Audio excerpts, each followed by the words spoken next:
Good morning, fellas. Morning. Good morning, everyone. Good morning, Mom. First, as usual, welcome to another team meeting where our mission is to distract you from your current story, dismantle your current belief systems, and inspire you to change your mind, which will then inspire you to change your life.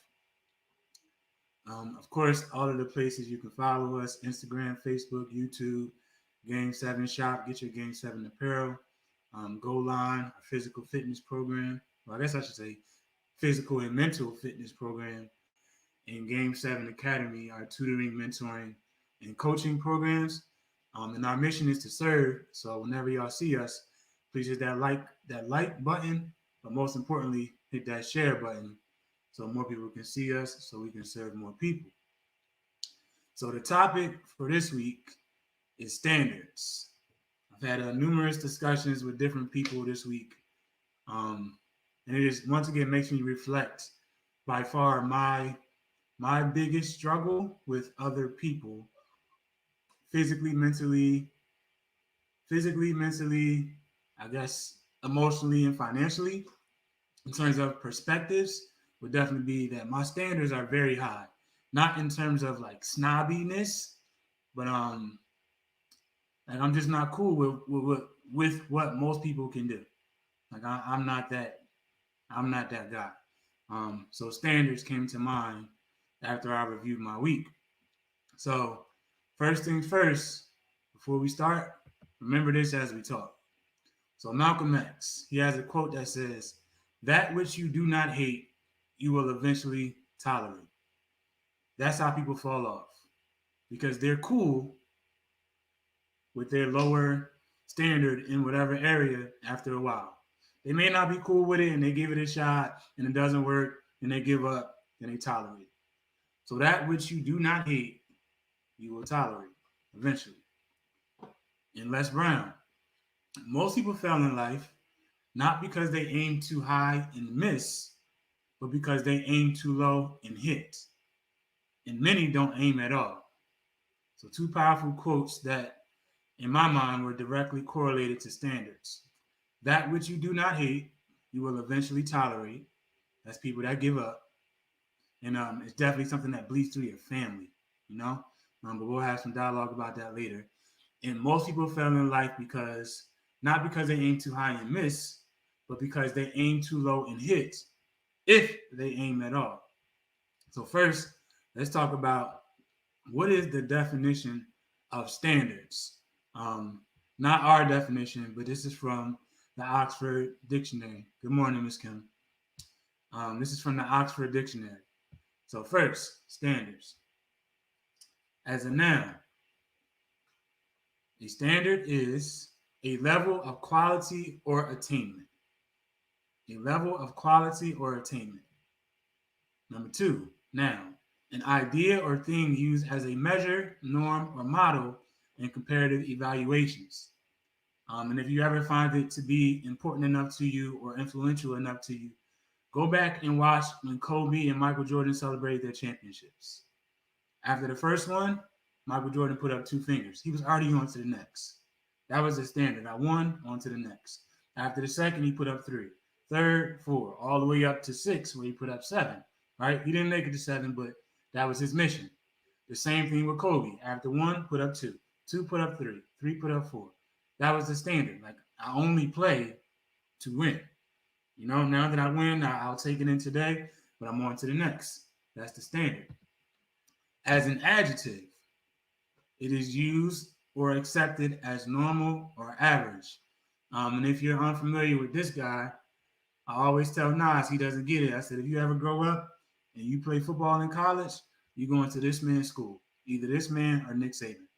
And this is a powerful press conference because he was talking about winning. I can't even remember what the reporter asked him or stated. I just remember he got pissed off and he was like, "Hello, you play to win the game. That's the only reason you play, to win. You don't play for stats. You don't play for leisure. You don't play because your friends play. On his team and in his mind, you play to win." So these are the Oxford Dictionary definitions of a standard. Noun and an adjective. So your standards are directly correlated or a direct residual of two things: your thought process, number one, and we'll get to number two in a second. So you have your thoughts, which lead to your choices. We really don't got to go beyond that because people with the highest standards are going to make different choices than people with lower standards. And once again, we're not talking about being snobby, like I got to drive a Bentley or I can't get in the car with him or her because they make under 100,000. Like, not like that. I'm talking purely a standard of winning, being a winner physically, mentally, emotionally, financially. And I guess maybe we can throw in like respect, but that's kind of a tangent. But physically, mentally, emotionally, financially. If you don't think that you are, that you have to be, or you want to be, or you need to be this level of physically fit, you're going to make different choices than the person that does. Any age, any weight, any culture, any person. Unless you're some kind of disabled person to where you really can't do anything, then you got to get it how you live. But then you're going to have different behaviors. You're going to eat different things. You're not going to eat different things. You're going to work out at different times. You're going to work out at different places. You're going to cheat on the weekends, or you're not going to cheat on the weekends, right? That all starts with your thoughts, your choices, and then your behaviors. Then you'll have a different experience. One feeling that I refuse to ever have is to look in the mirror and be dissatisfied with that man. Maybe emotionally, because those things sway and you have control over your emotions, but you really don't. Like, you have to respond to keep control of that. But over your body, you have 100% control. 100% control. I refuse to look in the mirror and be let down, right? So my behavior is different. Vacation, I got to wake up early for a flight or whatever the case may be. I'm going to get it done. Then my experience is different, right?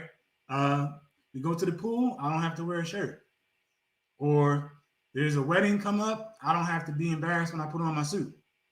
Or I get sick, I know that I'm prepared in the things that I can control to fight it off. Your experiences are very different. And your emotions are different. So your standards is a direct correlation of your thought process, primarily with the second step. The second and third, I guess. Your choices and your behaviors are very different. I know G, you can speak on it a little bit later, but I know G is he's had some professional experiences that have been good up until a point, but part of the process didn't meet his standards. So he had to turn it down, right? He's probably going to have to continue to do so because of the standards that he set for himself as a professional. Same thing with Just, as he's going through some things he's going through now, as he's looking. I'll let him share what he wants to share, but he's looking for some adjustments in his life, and he has some difficulty because what's the standard for a normal 31-year-old person is not his standard because of the work that he's put in. So now his thought process is very different than the normal. So y'all two can share or not share as much as you want after we get through the slides. On the other side of that is what you believe in, right? Y'all always hear me talk about Kobe. Kobe's thought process and standards were different because of what he believed. He really believed he was the next Jordan. Or Jordan will tell you that he really believed he was better than Jordan. So his thoughts were different. His choices were different. His behavior was very different. His experience was very different. And his emotions for the game, for people, for life was very, very different because of what he believed in. And your belief cycle, number one, obviously starts up with your belief. But then that leads to what you anticipate. If you don't anticipate that you can do X, you're not going to do the work to have the highest standard because you don't believe you can do it. If you don't believe you can do it, you don't anticipate getting those results. So you say, I don't want to be like that. I don't want to be rich. I don't want to live there. I don't want to be an A student. I don't want to be a good husband, a good boyfriend, a good wife, a good girlfriend, a good son, or whatever, because you don't believe you can do it. It's because of what you don't anticipate. But if you do anticipate it, you're very intentional about doing the work to get to the level to where your standards are met. Or if you don't believe you can do it, you're very intentional about avoiding the things that will get you there. And once you start to avoid, your standard starts to drop. Because the standards are more or less a a direct correlation of your results. If you've had some success, or you have all you have to do is think it. If you think and believe you have success or you've had success, you'll do different things because of what you believe in, your anticipation, and your intentionality. And once you are intentional repetitively, you start to focus on this said thing, whether it's your career, your finances, your body, your diet, your home, your car, whatever the case may be. And all of that leads up to what you see or don't see as an opportunity. For example, all good things are difficult, right? It's easy to do nothing. It's easy to lose. It's easy to do what everybody else does. But if your standards are high and you think highly of yourself, whether that's conceited, if that's what you got to be in your mind, you got to be a beast in your mind, you got to be the best in your mind, or whatever the case may be, you see opportunities very, very different than everybody else, right? Um, we all know, we've all interviewed and we've had higher level jobs, right? And that interview process is very stringent. You got to do like 4, 5, 6 different interviews. You got to write an essay. You got to do all these different kinds of things. Or if you're trying to promote, I know G can speak on this, and especially in the Black community, I hate this. And I'm speaking for everybody. I know this doesn't apply to everybody, but we only do what we get paid for. Then we complain that we're not making more money, not realizing you have to over deliver. If you get paid 40 G's, you got to do 60 G's worth of work so that when the new opportunities open up, oh, I'm going to get Malk because Malk works hard. He over delivers. I know he can do it. I'm not going to get Isaiah because he does his job and that's it. He's hit his cap, right? So you see opportunities very, very differently when you think and you believe and you have a high standard. And also when you do have a high standard that you're shooting for, you're willing to I don't want to say lower your standards, but you're willing to make sacrifices because you know in your head that you are worth a higher standard. You feel me? Like Just right now could have been bought a new car, a 2022, if he wanted to, but he won't because every single dollar that he has, he's saving to do whatever he's doing with it to get to the next level of life that meets his standards. Where he is now, that does not meet it. She got on me, not for real, but the other day she's like, "Yo, you don't got no more sneakers?"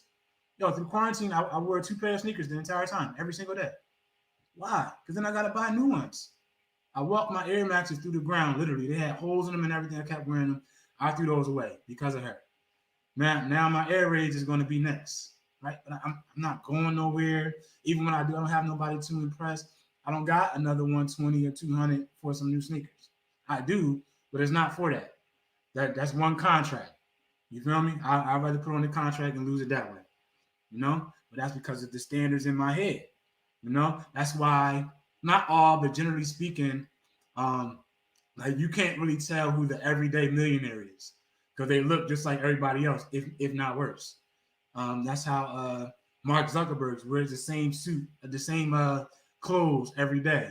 The O'Leary dude, he has like 100 of the same suits. He just cycles them out. No, 25 of them. Go ahead, Jess.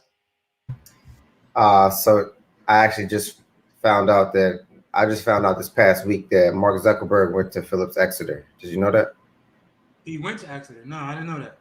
All right. I just wanted to correlate that to our experience at boarding schools with some of the most wealthy families that we've ever been around.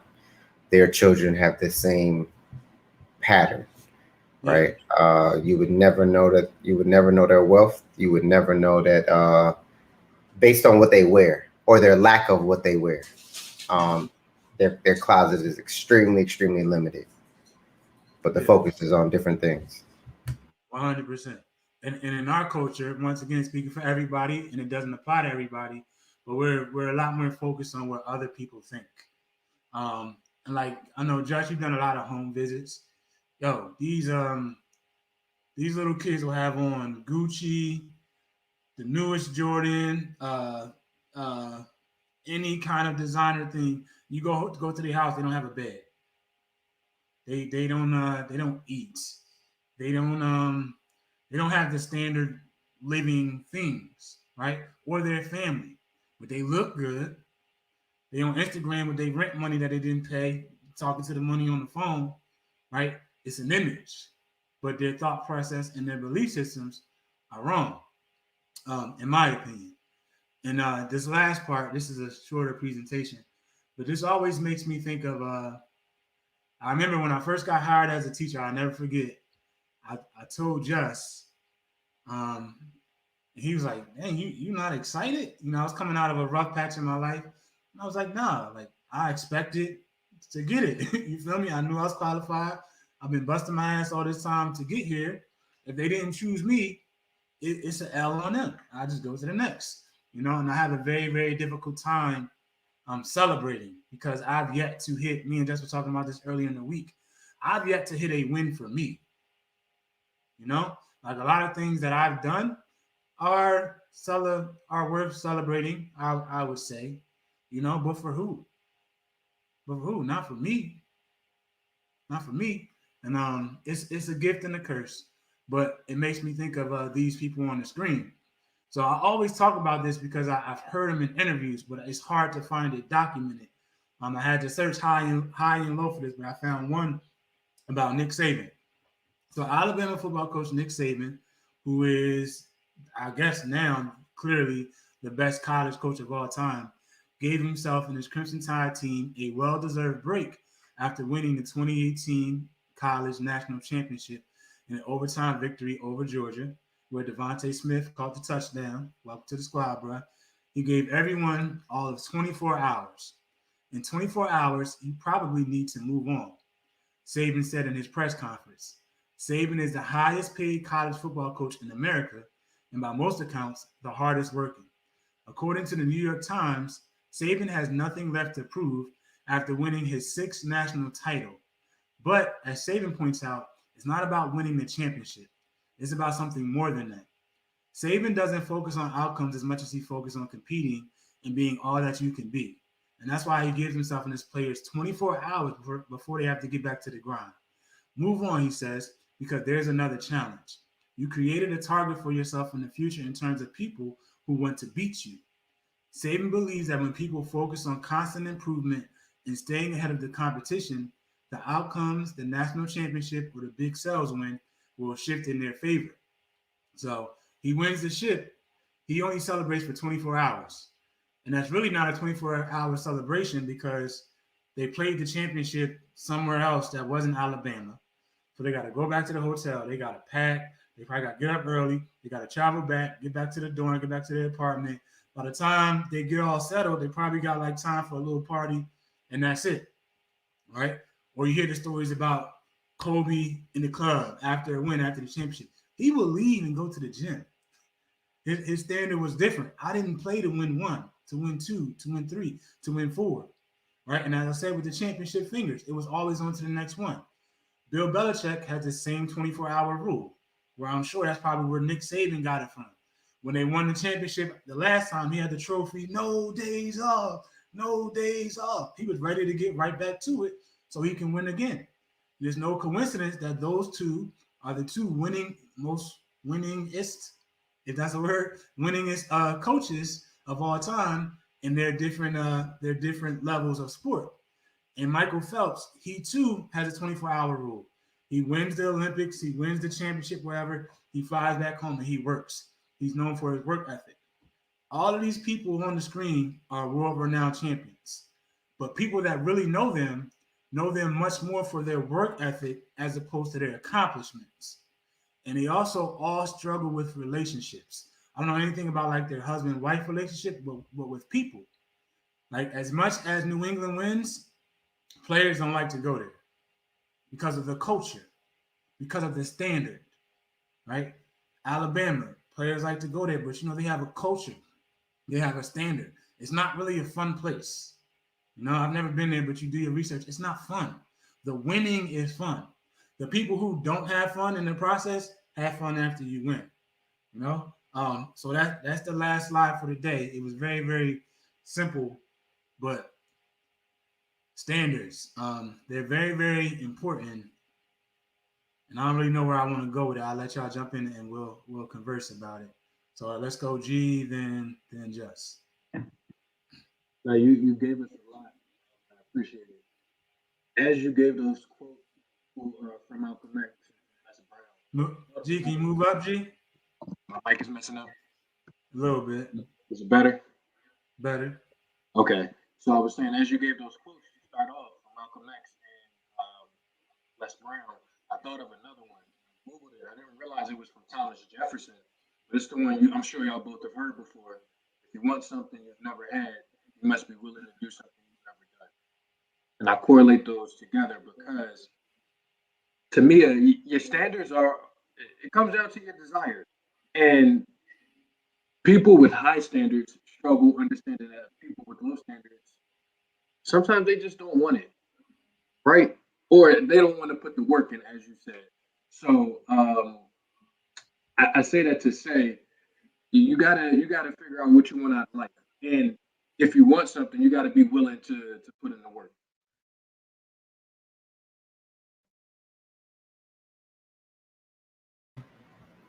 Yeah, I agree. I agree, G. I think one aspect of the thought process and belief cycle that Mal, I guess, didn't share, and it definitely comes as a result of going through this process, is the vision, right, or the image that you have for yourself. Now, understand, especially if you're young, or it doesn't really matter what age, based on these thoughts that you have about yourself that are all true. All right. If you don't think you're good enough, all right. I mean, that becomes true because that's how you operate. If you believe that you're better than your circumstance, that also becomes true. Right. But for me, something that I've always on to is the image that I have in my head of what life is going to be. That is probably the biggest motivating factor. Malcolm was with me during my process of renovating my first real estate project. I mean, the house was terrible. I mean, we pulled dead mice out of there, mold, everything. It was a very, very bad situation. And what kept me throughout that process and throughout all the other processes in my life have been the vision that I have, or the image of that final product. Right? I've proven to myself since the age of 12 years old, when I started New Jersey Seeds, that I can work a process. Right? I've developed a trust within myself and my own abilities by continuously putting myself in uncomfortable situations. And I think that when you take that approach, you allow yourself not to, be filled with anxiety or disbelief that you can achieve what you already haven't achieved. Um, so I just offer that to whoever's listening, right? If you find yourself to have a reality that you're not happy with at this point, I mean, constantly test yourself, right? You may not be at a Kobe Bryant or Nick Saban place in your life where people know your name or know what you're capable of. But the more and more that you put yourself in uncomfortable situations, whether it is, working out so that you can trust yourself physically, reading higher level books than you would regularly read, right? Struggle with it. There's something called productive struggle, right? It's a part of the learning process. Don't ask for help, figure it out, right? Do as much as you can without help, because the more and more that you develop that skill set, the more that when obstacles come, because in this life there will be obstacles and trouble, right? The more that you develop that muscle, or you develop that ability, you will be able to rise to the occasion. And then your standard of production also gets higher and higher. Last thing I want to share, um made me think of when this thought came in my mind when Malcolm said uh, that he's achieved things in life, but they're not big to him because of the standard he holds himself to, or the expectations he has for himself. So I had an opportunity to speak with a gentleman yesterday who's 77 years old. He is probably the epitome of what you would want, the space you would want to be as a black male at 77. Okay. Extremely financially stable, extremely healthy, full of life. Uh, you know, great relationship with God, all of these things, married 50 years, all of these things on paper, right? So I asked him, I said, what's some advice you can give a young man in a situation like me? He said two things. He said, make it a practice to deny yourself in your young years. He said, but it's also it's also equally important to reward yourself. I said, well, I got the first one down pat. Denying myself, baby. I got that. He said, and I hear you. He said, but when you make major accomplishments, like I've talked to you, this afternoon, and you've told me you've got a series of degrees. While they may not be big in your head, those are milestones, right? And what you want to do is you want to reward yourself for the milestones that you reach. Not always the intermittent ones, right? But when you accomplish something big, sometimes it's by society standards, sometimes it's by you. You want to reward yourself because there is a human part of feeding yourself that positive reinforcement, which refuels you to continue to go. And I said, I genuinely appreciate it because, I genuinely understand that older people are our guiding light, despite what their realities have come to, or where they sit at in this life, right? There's nothing that's ever going to be equally as of quality than life experience, right? I don't care how much information we learn, right? This thing called life, this thing has a cycle. It has a pattern. It has reappearing norms. This time it's COVID. Last time there was something else. Time before that it was something else, right? It's just going to have a different package on it the next time we see this, right? So I wanted to share that because for whoever's listening at any stage in their life, I think that's applicable, and especially for me, I took that very, very literally, and also to apply it as soon as possible. Go ahead, Malk. Share with your or G. Sorry. Yeah, can y'all hear me better? All right, cool. So the first thing I wanted to add on to just is the fact that if you don't know where you want to go in life, and I think a lot of people in our age bracket and younger than us, and probably people older than us, they struggle with that. If you don't know who it is you want to be, or what it is you want to look like physically, or what you want your financial situation to look like, find someone to model yourself after. I think too often we're so prideful in general that we don't take that. Like, for you to say that you had this conversation with the 77-year-old man who gave you some game that hopefully you implement into your life going forward, because I know you, and I know that number one, like you said, is not an issue, but probably for all three of us, number two is an issue. Heed that advice.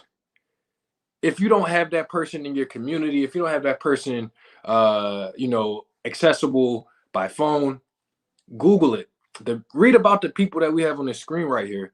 And as you start to read about more successful people, you'll start to see these traits that reappear and reappear and reappear. And eventually, you can at the very least start to build up a database of traits that you need to go to get wherever it is that you want to get, even if you don't know where you're going.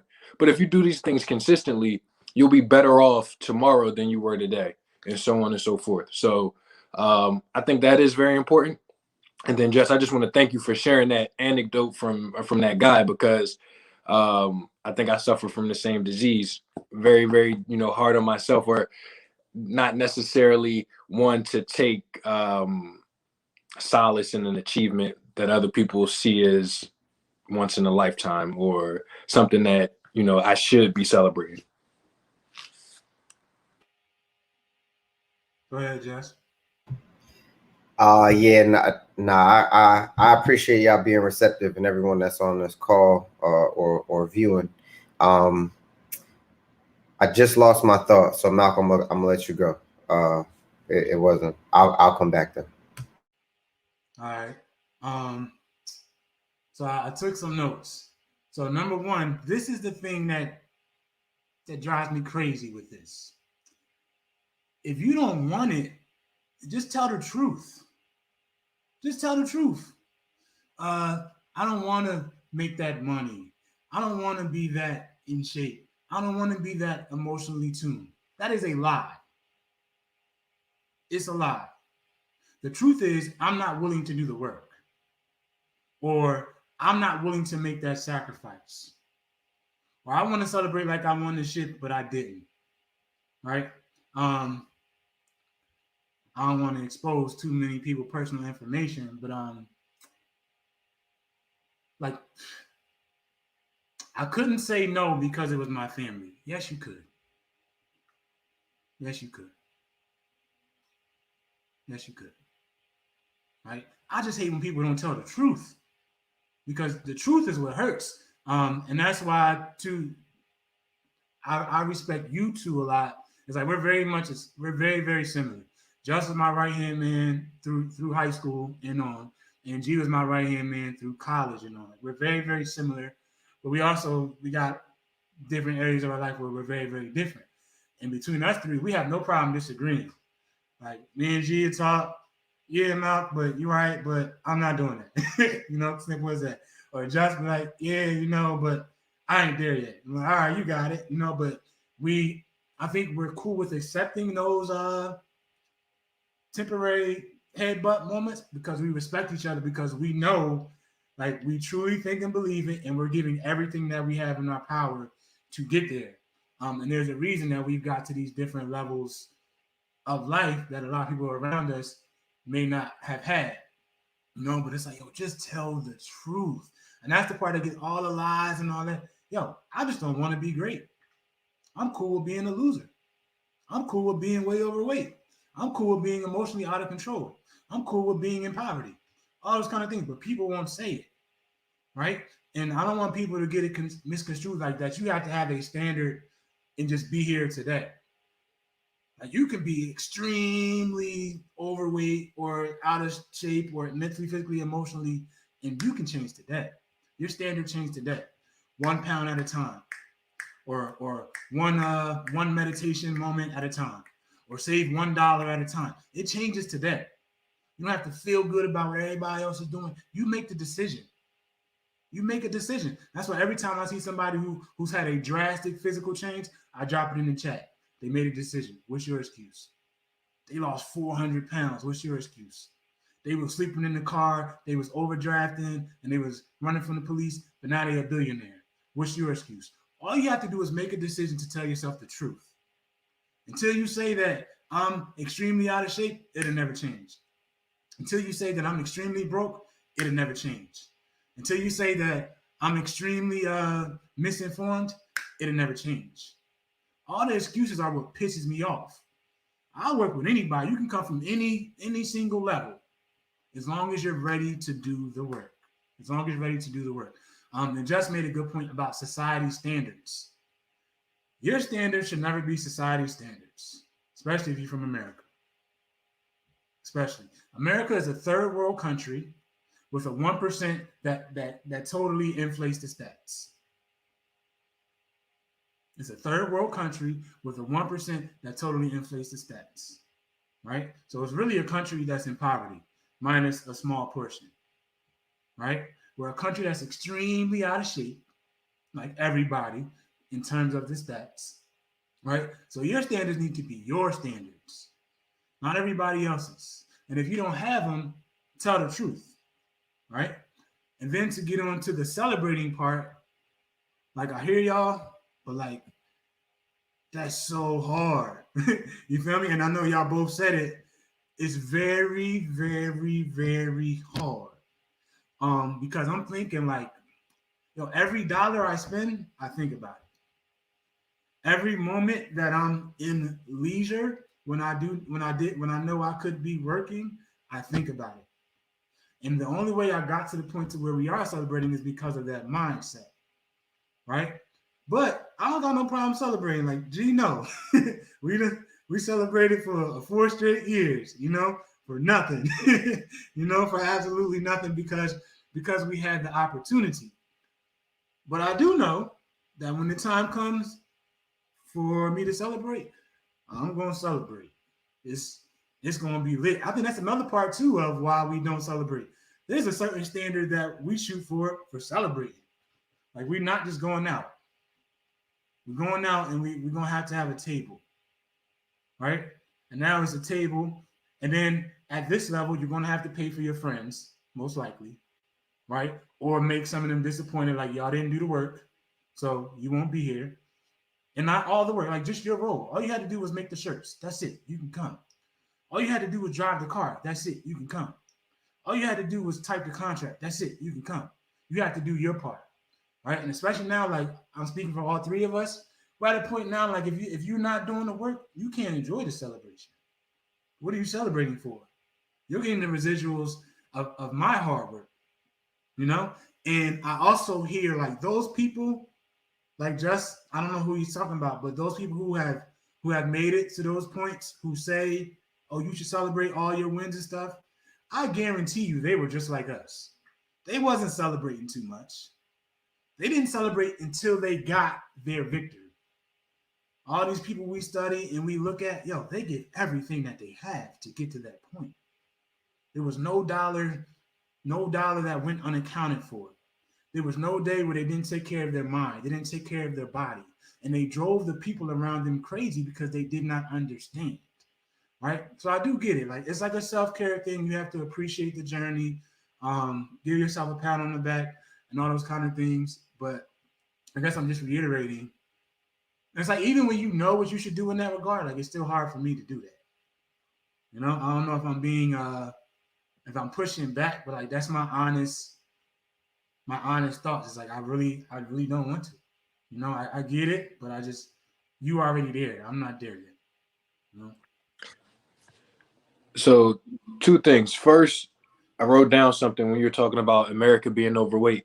It just made me remember, because you always hear like Americans are overweight. But I remember when I went to Germany and like literally seeing somebody who was, you know, bigger than in shape was rare. So it didn't click to me until I got there how out of shape we are as a country. And then that's when you start to look at the food that we put in our bodies, and you start to look at how much time we sit in front of the television, how much time we don't dedicate to working out or walking. Like, again, in Germany, they walk everywhere. So even if they have a beer with every meal, by the time they walk back home, they walked it off. So it was just a culture shift for me. It was eye-opening because you, like I said, you hear Americans are overweight, but when you're here, you don't really get it. You think overweight is the person who's morbidly obese, and that's not the case. It might be that we're all 20, 30 pounds overweight, which takes a toll on our bodies over the course of a 40, 50, 60-year life. So that was that. And then to comment on your last point, I think my reservation or my fear is always like I'm in the same boat as you. I don't celebrate every little thing. But I hope that that man wasn't talking to you just from a perspective that he wished he would have, right? And that's what I'm afraid of. I don't want to get to that point where I look up and I had my head down for 60 years and I got everything I want, but now I didn't even really take the time to enjoy it. So that's the balance that I've been trying to find. And I get the feeling that that's what that gentleman was trying to impart on you, just that it's no harm in the grind. There's no shame in it. It's what you should be doing. But don't do it to the point that you don't get to reap the benefits. And granted, you can leave it for your kids and you can leave it for your family. But part of that should be left to you because you're the one, like you said, Malk, who put in that time. So the balance is the struggle for me because I don't want to over celebrate, but I do want to enjoy the fruits of my labor. You know, another part of that conversation that really just stood out to me. So as he was talking to me and telling me this, at the end, he asked me how old I was, and I told him. He said, "Oh man, you got your whole life ahead of you." And for me, oh man, that really helped to put things in perspective because as y'all know, being my friends, being my brothers, or just being around me, I move with an extreme sense of urgency. Like it's over today, right? It's over this hour. If it don't get right now, it's over. And for me, I am, God in life at this point is showing me the power of pace. Malk always, is in my ear about pace, right? I'm the person that will start off the race at 100 miles an hour, but he'll wind up catching me if it's a long distance run, right? Because you can't keep that pace up for so long. But that comment that he made, you got your whole life ahead of you, really helped me to put things in perspective because it is still early in the game for us. Even though we're at a different place mentally, I think the one thing I have to understand about all of us is that our norms are the norms of 45 and 50-year-olds. Like genuinely. And I don't want to say even the average 45 or 50-year-old, because maybe for the area we live in, the norm, but not even too, because I can give you another 80% of people in that age group that don't have that reality. But I did have to take a step back and process over that. I was very quiet on the ride home, man, because I was pondering over that conversation. And I'll continue to do so because I'll dissect it until I get everything out of it that I'm supposed to get. But I took some notes based on what I forgot before. I remember you saying, G, if you're listening to this conversation and, we're talking about basically putting things into action, right? And moving forward with whatever vision or goals you have for yourself. If you don't know what those things are, yes, you can read books and find out, the history of the people on the screen or other highly successful people. But, I was raised by somebody who never really went the education route or the intellectual route. My pops was a life experience dude, right? He learned how to navigate the world and did well based on what life threw at him. And I take a common sense approach as well, but I also pair it with the education and intellectual side. So the one part I got from him growing up was, if you don't know where you want to go in life, sometimes it starts with deciding what you don't want, right? What kind of financial situation do I not want to be in? What kind of physical health do I not want to be in? What kind of respect or what kind of words do I want people not to say when I'm not around, right? That's a great starting point too, because you can begin to weed out those things from being your reality, sometimes easier than deciding what direction to go into. It helps narrow your focus. You're not going to go straight from 0 to hero as far as knowing what your aim is, but you're definitely going to start moving moving towards that reality. And for me, I'll give you a real life example when it comes to standards as we're talking. I went through an undergrad program at Virginia Tech, the #1 residential or commercial property management program in the nation. Okay. Definitely a real estate focus. It was definitely resource management and essentially all of the behind scenes things of businesses. Okay. How to operate these huge apartment complexes, these huge shopping malls and commercial spaces, all, the Simon of the mall, right? They have a management office and a whole cluster of, offices that people don't understand. It's usually near the big box store or, wherever those things. If you lose a child, you might wind up going there. But I learned how to operate those kinds of businesses. And then when you begin to look through that lens, you realize how much those big apartment complexes, those big commercial properties, they are really the anchors for a lot of these cities and towns, right? They are what creates accessibility. What is the word? Convenience. And, they have all of these huge national brands that are their tenants, essentially. So I learned in that process that, hey, I could learn this process fast. I had 2 internships that gave me apartments in 2 different parts of the country. I made over $10,000 each summer, and that was a norm to me. So after undergrad, and I go to my job fair, and they say, "Hey, look, your job offer is $45,000." I said, "Oh nah, like not for the standard I have for me. That's 4.5 months worth of work. But how you gonna justify the other 8? I'm not showing I'm not showing up for that." I without the experience as a college student or any kind of legitimate certification, I just made 10 in a month. But that also comes from some higher order thinking, learning how to bounce numbers off each other. If I can make this in a month, what is a yearly salary supposed to be? Let's say I have a bad 2 to 3 months. The number still should be in the 80s and 90s.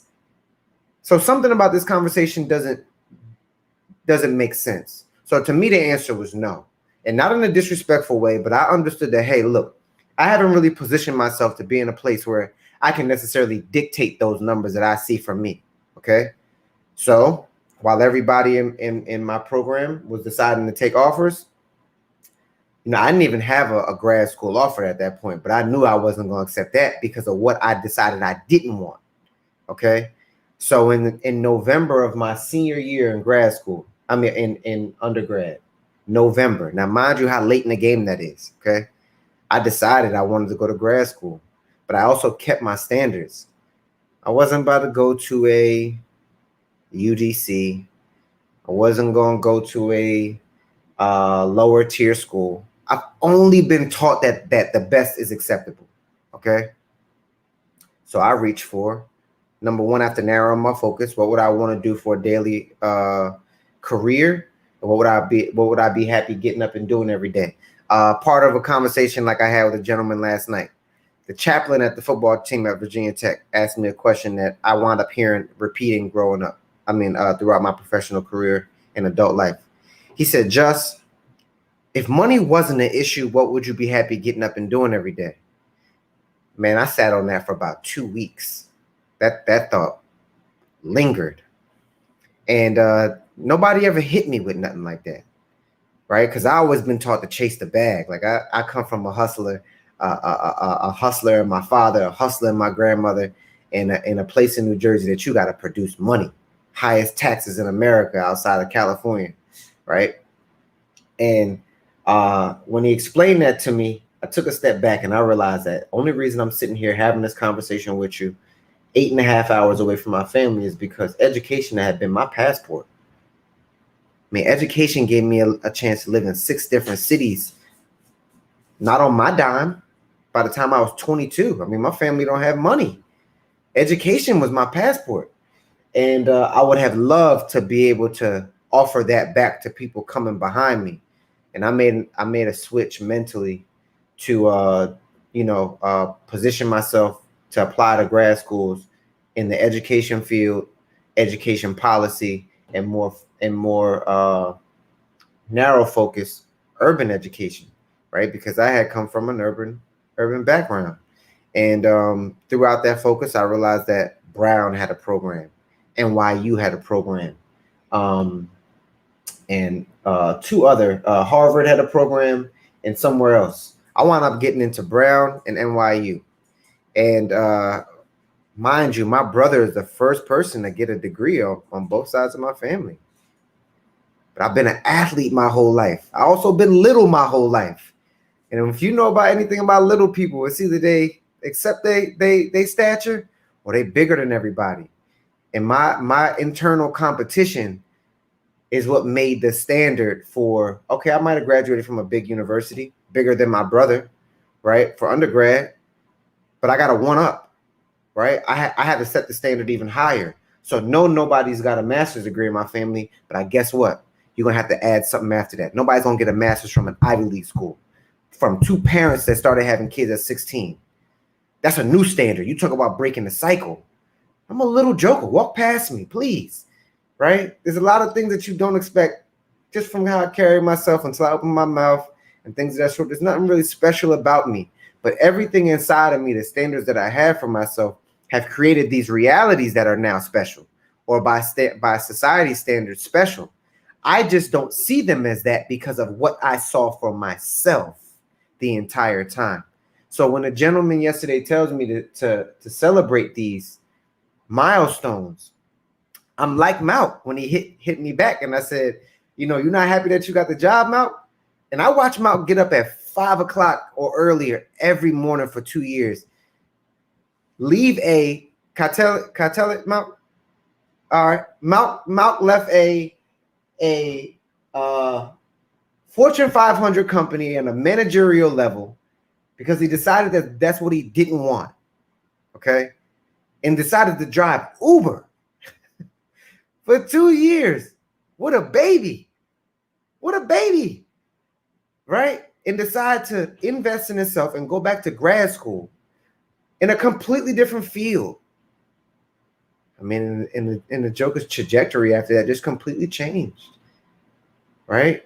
I mean, I watched him eat in the house every day. I watched him not go out on the weekends. I mean, mind you, we was a Joker's popping bottles in the second most expensive city in the nation on a weekly basis. This is not this, like young people say, no cap.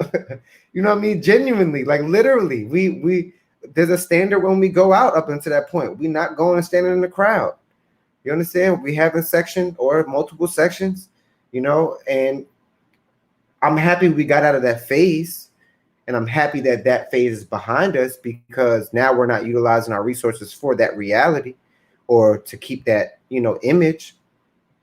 But I will say that watching his grind over those series of years and having a chance to live with him only reaffirmed how possible it is in this country that while we may be a third world country with a great marketing campaign and 1 or 2% of people really carrying the rest, this is one of the very few companies that you can come here with zero and make it to hero off a decision. The opportunity is here, right? Last point I wanted to make. I made a decision I didn't want to be poor for a pride reason. I never wanted to be a man that had to ask for help.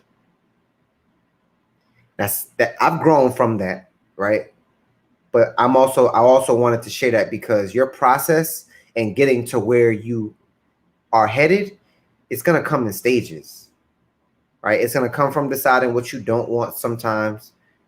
It's going to lead you to where you want to be.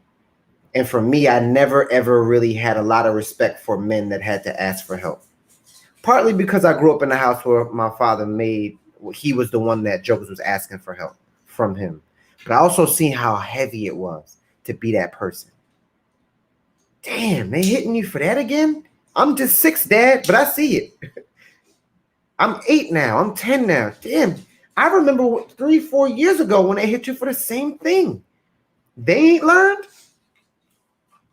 Because he made sure that me and my brother, when we had an experience, we learned from our experience. All right, son, no problem the first time. But that better not pop up again, man. We're not going to repeat steps when it comes to that. Your teacher said this. I better not get a phone call about that thing again. She called about something else, no problem. We'll figure it out. But that right there, we're not dealing with no more. All right, dang. No problem, man. You got it. And that's not out of fear. That's out of standard, right? So I decided I didn't want to be poor, which is why, you know, for me, the $45,000 didn't do it. I could quickly run numbers and decide, hey, look, I'm going to need to live with multiple people. You know, I didn't get my first bedroom until I was 22 years old. And that just happened to be my reality. That's why I love discomfort. I love it. I mean, that will force a human to move, to produce discomfort.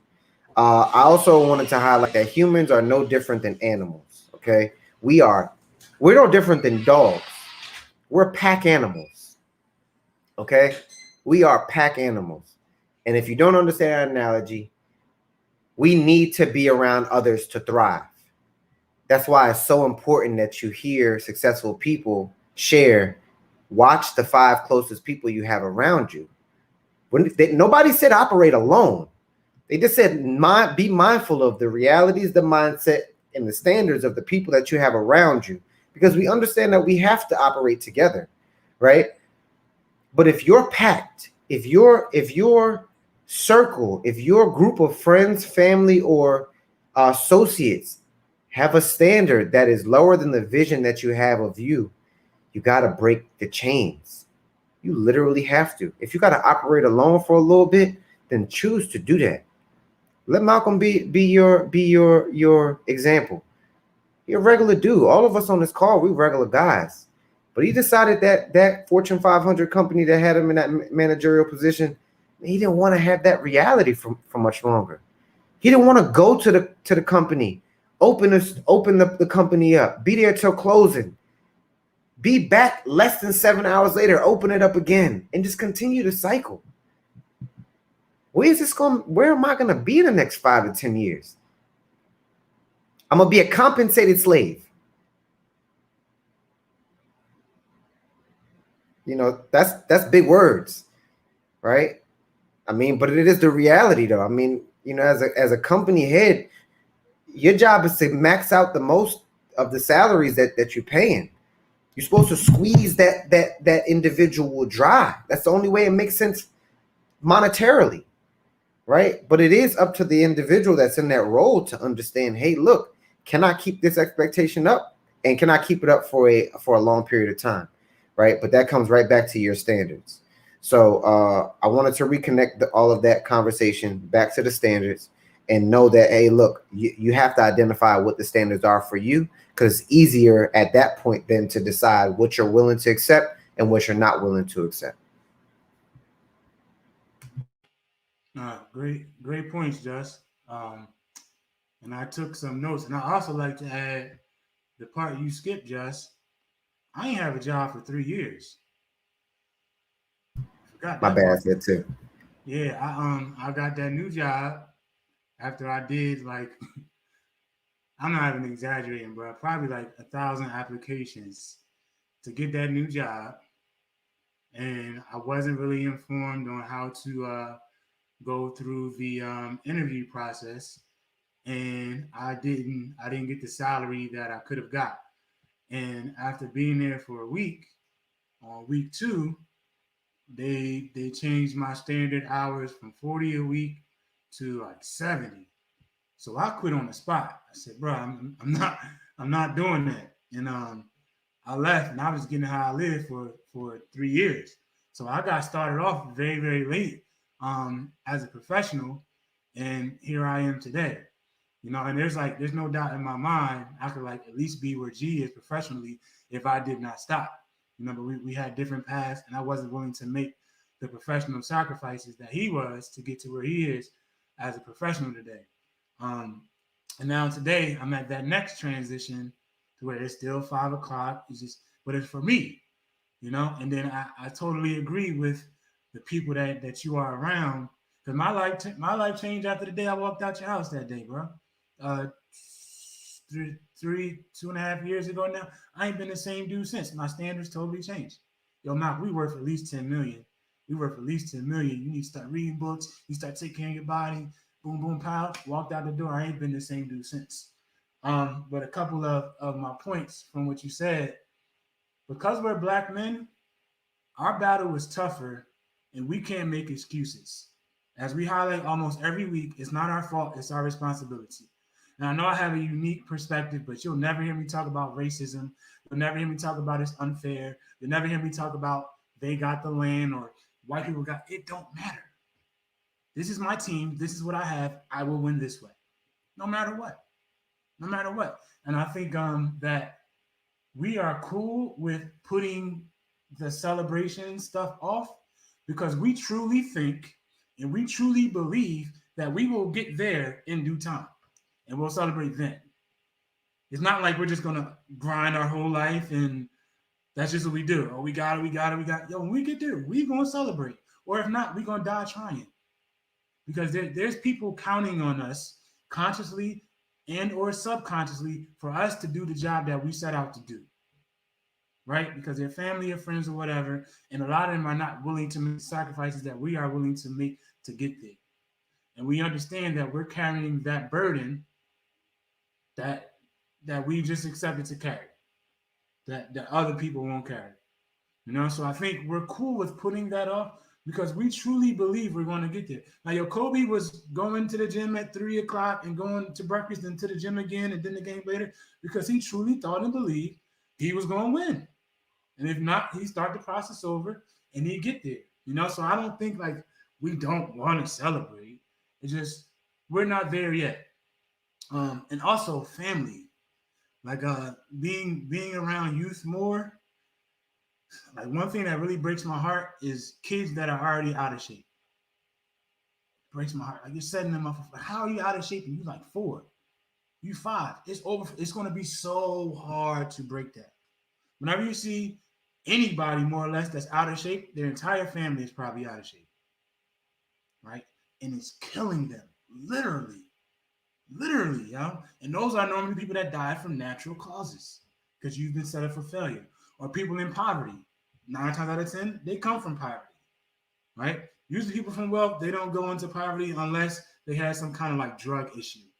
Usually it kind of just, the cycle continues, So if you are a father, a mother, or you want to be a father or mother, don't set your kid up for failure. And that's something like I see all the time because of my unique family setup. Like Nas don't eat candy, like sugar stuff. He don't eat meat with us. Very, very, very. Sometimes I'll give him like chicken, because I want to give him a choice. But very, very rarely. He eats ice cream. He doesn't know that it's fake. It's coconut milk. He gets cereal. He doesn't know that it's coconut milk. Like he doesn't know all of these things because that's what he's taught, right? Or like he'll come from other people's home with like a soda when he gets here. Like we always throw it away. Like we'll leave it, but he just totally forgets about it because that's not what we do here.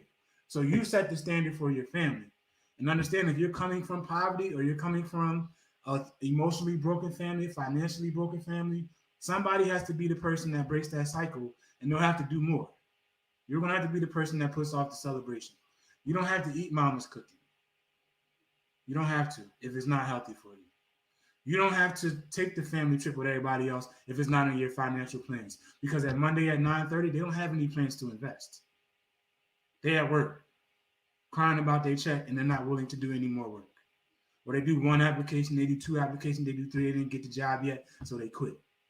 Everybody's not willing to make those sacrifices that we're willing to make. So maybe we're willing to put off those celebrations because we truly think and we truly believe we will get there. And maybe primarily because, like Just said, we're already accomplishing things that 40, 50, 60-year-olds want to accomplish or already gave up on their path to do so.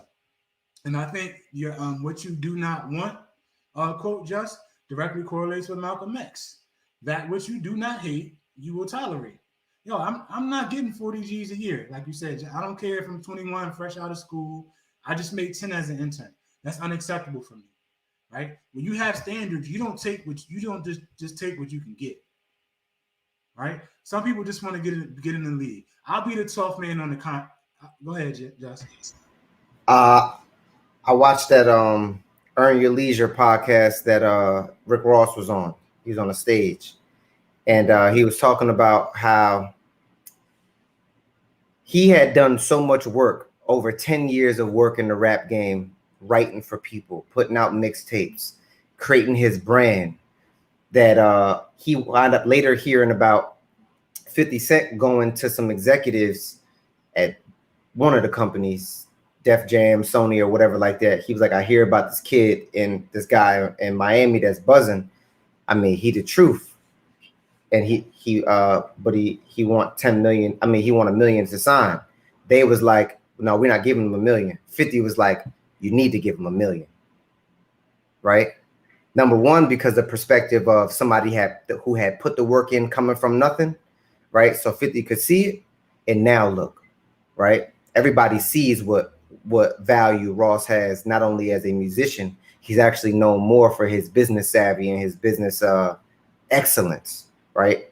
And now the $1 million doesn't seem so bad. However, that is a very indicative example of what we are talking about. Mm-hmm. He could have took the $500,000. I mean, you coming from being broke, basically, or working class, if you're a musician, without you basically working a job doing music, or you're doing other other things. Okay. And unfortunately, unless you hold your standard, or what people call in the street or in jail, you got to hold the line, right? Don't let them, don't break the line. You will you will accept other things because you haven't defined to yourself what your worth is.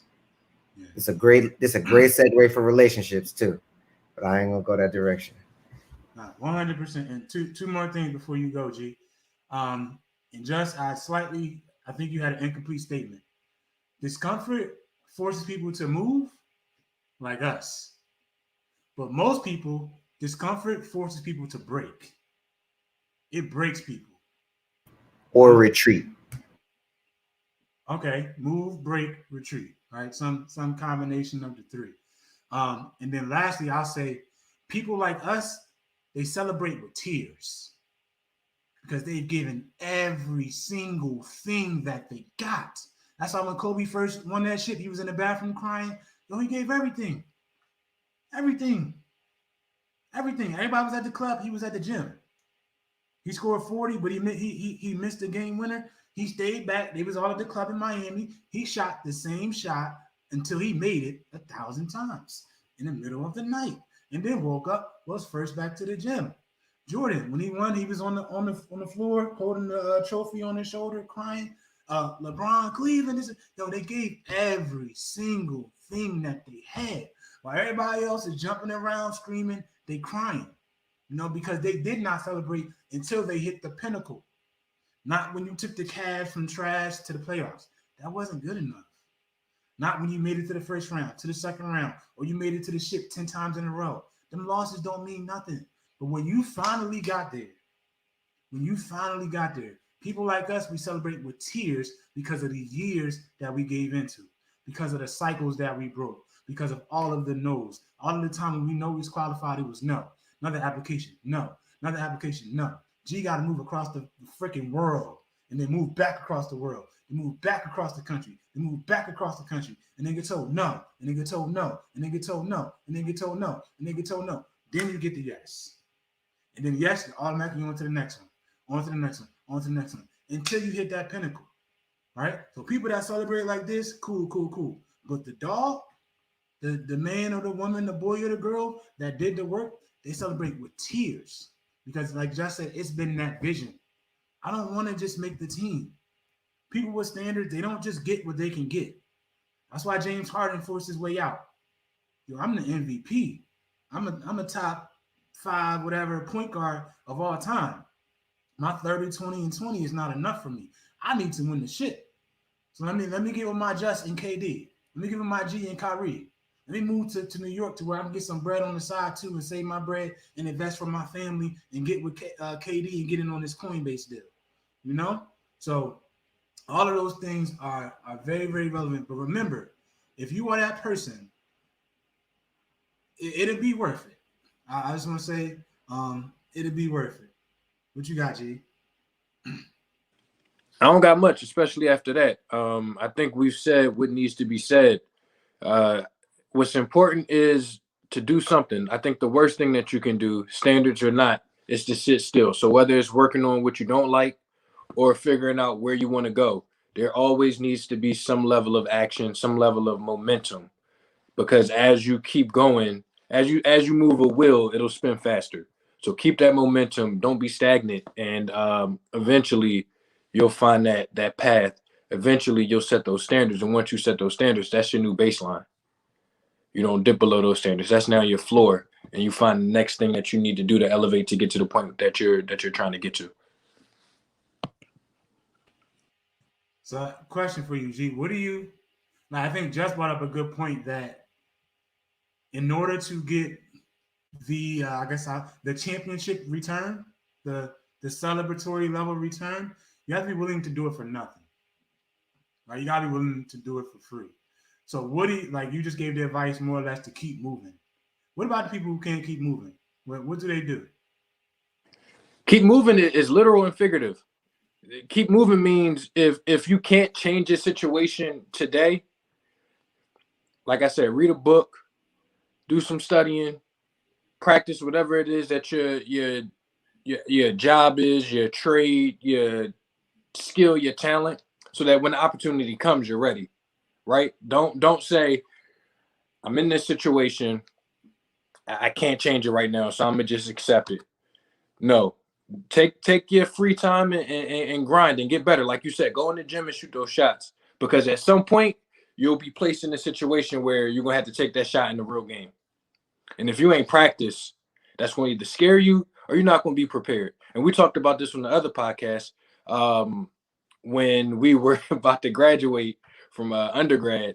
I had all these interviews, and I had a couple of the interviews down in Miami, and they were huge Fortune 500 companies, probably way more than the 45,000 that I did take just for my first job.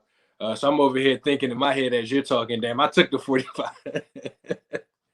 But I had these interviews with these huge companies, and I'm down in Miami for spring break, partying and doing everything else that you do in Miami. And when I had those conversations, I was not ready. So I did not get that opportunity. I didn't get that job, and I never got the opportunity again in that way. So that was almost the trauma that I had to experience to realize the next time you get this opportunity, it's not enough to try to get prepared once somebody says, hey, we want to give you a call. No, I need to be ready so that when they call me, if I need to have that interview right now, I can do it. So that's how you change your situation. If you can't physically change your location, if you can't get out the hood, if you can't change the apartment that you live in, you hate the building, it's people above you always making noise, it's people below you that, every time you see them, you whatever, get yourself right. And start small if you have to. You don't have to know everything today. You just have to know more tonight than you did when you woke up.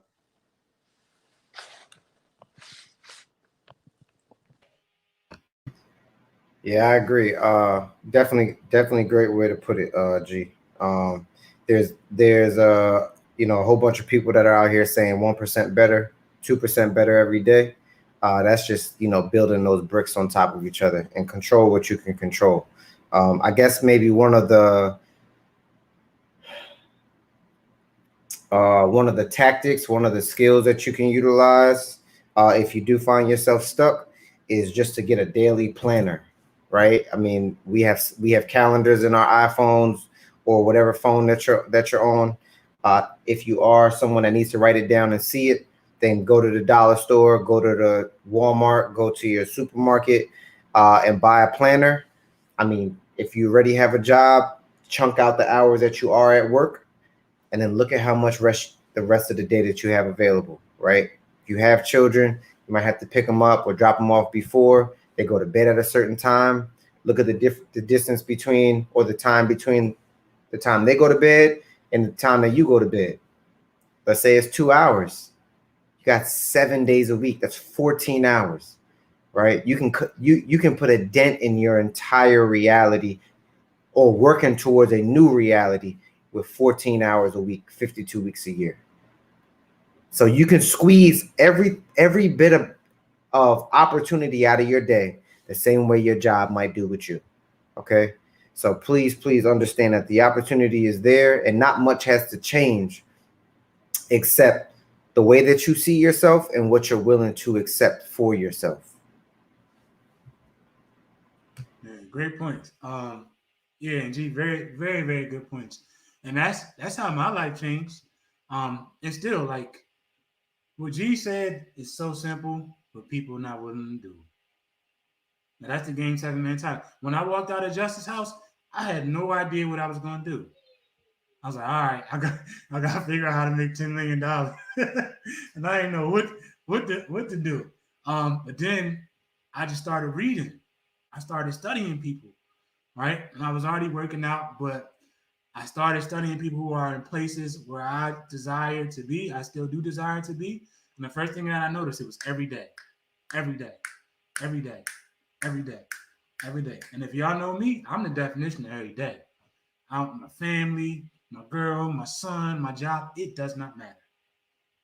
I make those things work, and some of that gets sacrificed too because of the place that I'm going to. I work out every single day because I learned I got to take care of my body. I read every single day. I learned I got to take care of my mind. I learned I've been showered with entertainment throughout my life. You know, like I saw a powerful post yesterday. The dude, he was like, "Yo, I guarantee you, 99% of us don't listen to J. Cole album 2 or 3 times. It's about 47 minutes to get through, so that's about 2.5 hours of entertainment. Yo, you can get an audio book, you listen to it in 2 hours, right? But we're not going to do that because we overemphasize entertainment over education. So I just challenge you all, like G said, take care of your mind, take care of your body on a daily basis, and like literally every day. Because think about you've had however old you are. Most people that watch us consistently are older than us. So you've had 35 plus years of getting to that level. So it's going to take you, even if it's 1/35 of that, it's going to take you a year of 24/7 to break that. Right? You have to break your comfort. You got to change your schedule. And I will say evaluate. Like I never have free time. Like I have to be forced to have free time. Every single second is accounted for. And if not, I make something up. Like I gotta make these presentations don't just pop up every week. I have to make them. The workout presentations don't just pop up every week. I have to make them. On top of being here for my family, on top of working, on top of trading, on top of working out, on top of reading. And whatever I do my best to involve everybody else. By the time y'all wake up, whether that's 6 or 7, you gotta hope y'all ain't really been getting no book quotes because I'm reading this Warren Buffett book that's like encyclopedia that don't really got too much quotables. But evaluate your time. I guarantee you, a lot of your time is not productive time, and that's not how your life is going to change. But let's address these comments and we get out of here. So first, Mom, I am confident that you guys will achieve your missions, visions, and goals. I'll be cheering for you with every month. 100%. Appreciate that. Ray says, stay in constant forward motion. Yes, sir. That's exactly how Ray ran the ball. He didn't have too many moves, but he was going forward. We already said, preach G. Ray, once again, this reminds me of the poem Stone Cutter's Credo. Just keep working. I have no idea what that is, but I'm writing that down now. Stone Cutter's Credo. And finally, Miss Kim, I appreciate you, Malcolm, and I appreciate you, Miss Kim. And I want to highlight that too. Like speaking for all three of us, one big way that we do celebrate in the moment is by helping other people. Like it absolutely moves me to tears when people get it. Like, cause normally I use the word abrasive, but like I rub people the wrong way because of my standard. But when people get it, yo, I love it. Like I saw Miss Johnson. I'm not sure if y'all follow Miss Johnson on Facebook. She posted a picture yesterday. Yo, she's like a different person. You know, like those things helped me go. And she done had every reason more or less to quit. But at a moment where Just said people retreat or people break, she decided to move. You know, so when people are pushing you, especially me, don't think that I'm just being an a-hole or somebody else is being an a-hole, or they tell you no, you need to do this. They really, just the fact that if they're a higher level person, just the fact that they communicate with you, that they involve themselves in you, that means they believe in you. You know, so give them something back by putting that work in, because they're not wasting their time for no reason. So if you're on that other side where you're way out of shape, or you're extremely in poverty, or you're extremely emotionally broken, or your career is trash, it's not the end.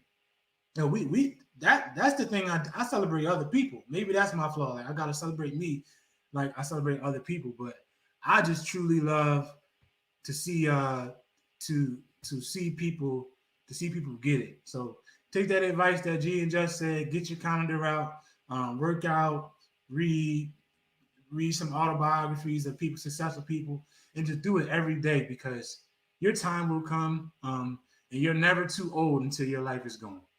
It's never too late. So anything y'all like to say in closing before we get out of here? Good. All right, no doubt. So appreciate y'all. We will see you next week. I have no idea what we're talking about yet, but we talk about something. Peace out.